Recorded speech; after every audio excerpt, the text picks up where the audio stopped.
meaning for the arrows. There you go.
Good morning, everybody. This is the Committee of the Whole for February 11th at 9:03 a.m.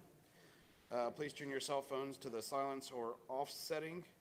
And I'm actually going to go ahead and do the pledge first. Commissioner May, would you like to lead us in the pledge, please? Please stand and join me in the pledge. I pledge allegiance.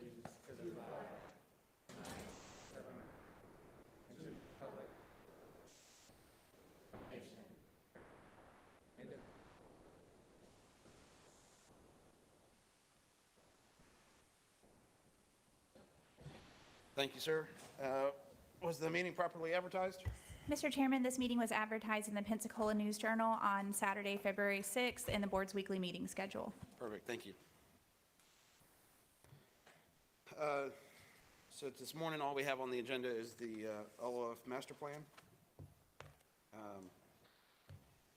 It's not on here, but is there anything to be added to the agenda? Just thought I'd ask. No, sir, Mr. Chairman. Yeah, we're all good? Okay.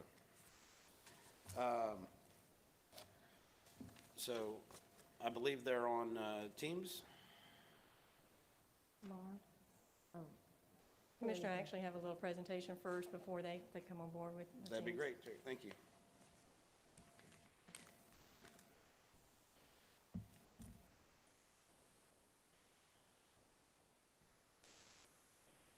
I think he's going to change it. Wrong one.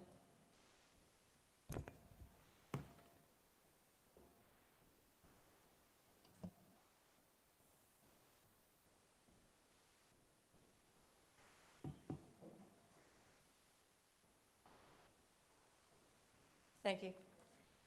My name is Terry Berry, and I am the project manager for the OLF8 project. And I wanted to thank the board for allowing us to be able to come forward and bring the data that we've been working on for the past couple of weeks. And before I hand this presentation over to DPC, there's just a few items that I would like to go over. Our contract that was written for the county and DPC was very well written. And it actually has specific tasks that we need to meet. For example, the highest and best economic use, keep in mind the Triumph, vision for OLF8, stakeholder engagement. These can change at any time if they need to, and there's a process to do that. And it's if we need to add, remove, delete, change, whatever it is, there is a process. For example, the team was asked to do a financial analysis of jobs, which is out of scope work. That required a no-cost change order to be generated. I was able to do that to reallocate funds to move money from our expense budget to cover those costs. So that has been done and is in process of being processed. Today, DPZ, and I'm not going to go into it because they're going to cover it, is they're actually going to cover one framework plan with three different plans. They're also going to go ahead and talk about all of the work that's been done since our last meeting in December. One of the things I wanted to talk about, and I put this timeline up there, and I apologize for it being busy, but as you can see, these are some critical dates in there. If any of those dates miss, then we're probably going to end up having a slip, upward to a 30-day slip, to be able to reschedule everything. So in order for us to be able to meet this schedule, everyone needs to work together, and that's going to include DPC team, county management, and the board to be able to meet this schedule. There are a couple things that we're going to need from the board today in order to move forward. One is we need a plan that you would like to move forward into phase 3. Those will be presented, so we need to know which plan. We also need to know how many acres you want to reserve for the Commerce Park so that we can continue moving forward. Also, we'd like to get some guidance on community input moving forward. Also, there's a list of questions. I think DPC had sent those questions in to the board earlier. They're looking for some clarification answers or answers for those questions that they'll be showing during their presentation. And that's all of that I have. So thank you for your time, and I'll hand this over to DPC. Thank you. Sure. And if I may. Yes, sir. Who created the actions? Was that our staff? I guess my question would be why we have to talk about the maximum number of acres to reserve for commerce, or why is it not inverse or something like that? In order for development service to move forward with their flu, we kind of need to finalize our plans, and to start that process, we need to know how many acres we're going to have. Whether we do it today or at another meeting, we need to have guidance on what we're going to do. And I think what they're going to be showing today, DPZ, is 3 different plans that showed 3 different sizes of Commerce Park. All of this is modular. So even if you said you wanted 200 acres today, but 6 months from now, a year from now, it starts really growing, you wanted to go 300 acres, that is modular, and we can do that. They just need a format to move forward with for planning and zoning. Okay. Mr. Chairman, Yes, sir. you need those answers today. Is there a recommendation, since staff has done their due diligence on it? Are you bringing recommendations to us or advising us? Not for the planning board, we are not. Not yet. Okay. And then as DPZ gets into their presentation, I'm going to ask that we try to hold all questions and let them get through their presentation. I think we all have enough time this afternoon or today that we can discuss it after. I know there's maybe some questions in the presentation that they're looking to get answered. That's correct. If we can just answer those in a concise and stay to the point on that, and then if we want to expand in a discussion after the fact, but I do want to try to let them get through their presentation. Commissioner Bergosh? Yeah, and before we get started, I just want to, that was my goal too coming into today, give you the number of acres for commerce, for any kind of retail and that as well. But yesterday I was provided a dump of emails, and what I found, have you read them? I have not read them. You've not read them. Well, anyway, what I found in there was quite alarming. And so we'll listen to the presentation, but I think what the board is going to have a conversation. Okay. I know a couple of my counterparts have received those emails as well, but they're alarming and very, very disappointing. So I'm going to listen to what they have to say, but then we're going to have a discussion up here. Of course. Yeah. Thank you. Mr. Chairman? Yes, sir. I don't believe that I've seen, I don't recall having seen any such emails. If that's to be a part of the conversation today, I'd like to get a copy of them. Janice, can you forward those? I believe they were forwarded from Allison yesterday afternoon. Yeah, Which one? Is that the DPZ bills for OLF8 PRR? Okay. So, yes, so I do have those. I didn't see anything that was, so I look forward to the conversation on that. Thanks. Okay. Did you open up and look at the emails? All right, so we all have those and we're ready to go? Okay. If we can go ahead and pull up. Okay. So, Travis, are you leading this? I guess we need to pull up the teams.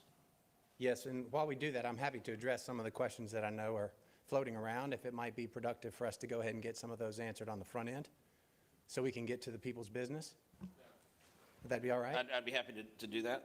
Thank you, Mr. Chairman. So on our presentation today, we're going to be providing you some new information, some new data, and then some questions to hopefully move this project forward. But before we get started, it's important for us to be clear on who our client is, because I know that's been a question that has been asked. Our client is the citizens of Escambia County and you as their elected representatives. Our contract clearly states that we're obligated to provide data, analysis, recommendations, best practices, provide options, and engage the community, which we have done. We have done very well under difficult circumstances, with COVID, in the midst of political campaigns last fall, with stakeholders who have been uncooperative. So we've gotten that job done. And if our commitment to citizen engagement or to democracy is offensive, then I apologize. Mr. Chairman, We are if you don't mind, believers. Travis, if you don't mind. Mr. Chairman, I am of the opinion, if we don't do the presentation now, there's not a very good chance that I think we're going to get to it. I agree with Commissioner Burgash. Let's go You're ahead right and allow about them that. to. You're right Let's about go that. ahead and allow them to do the presentation and then take up the discussion, because I don't know that the discussion, the tenor of the discussion is going to allow to then kind of step back and do the presentation. I'm certainly willing to allow them all the time to do the presentation, do the work they've done. Let's handle it that way. Works for us. Okay. Thank you, Mr. Chairman. And I think the thing was, were there questions that the team needed to try to get some answers to?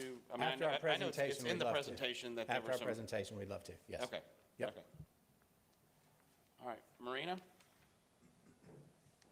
I think we're on mute. We can't hear you.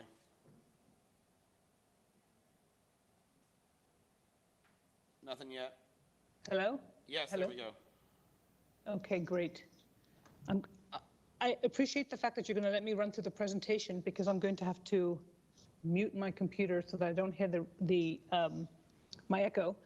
And then I will, we have about 30 slides, and we should be able to run it in in about 30 minutes, let's say maximum, and then we're happy to answer any questions you may have with regards to public process or any of the other questions.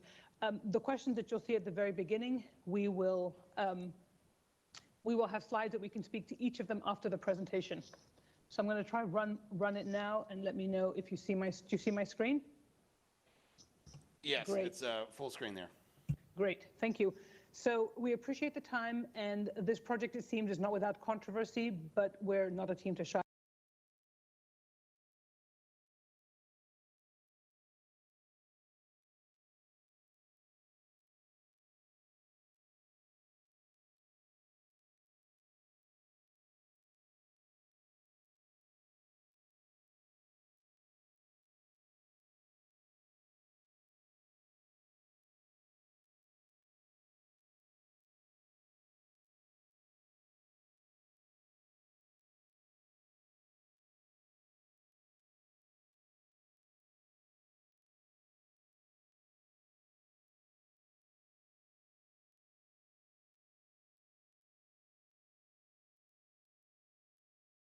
Marketability study, and because of what the marketability study proposed as well. We've consistently prioritized the creation of jobs, and the economic impact analysis by the Haas Center clearly speaks to the benefits of such job creation. Our role, we see it as being one that provides you with choices, and you will drive that choice. This site is undoubtedly been a good investment for the county, and that's the good news. And the decision before you today is essentially how to, quote unquote, diversify your portfolio, what you want for the site and your tolerance for risk and return. So my presentation, I'm going to try to keep it brief. Peter will come on the tail end of my presentation, and we look forward to a productive conversation with you today with the goal, as Terry said, of moving this project forward into phase 3, which is really the implementation phase. So our presentation is organized into 5 topics, as you see here. The project understanding is where we left off, and specifically your directives to us. Number 2 are the assumptions we made moving forward. Most of these you're already familiar with, and we've had discussions with many of you since then. Number 3 is how the plans have evolved since the charrette.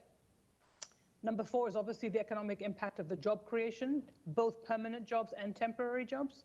And number 5 are the questions we hope you can help us answer today to narrow down that selection. And to Commissioner May's point, we're happy to make a recommendation in terms of acreage if you wanted us to, that should be devoted to commerce.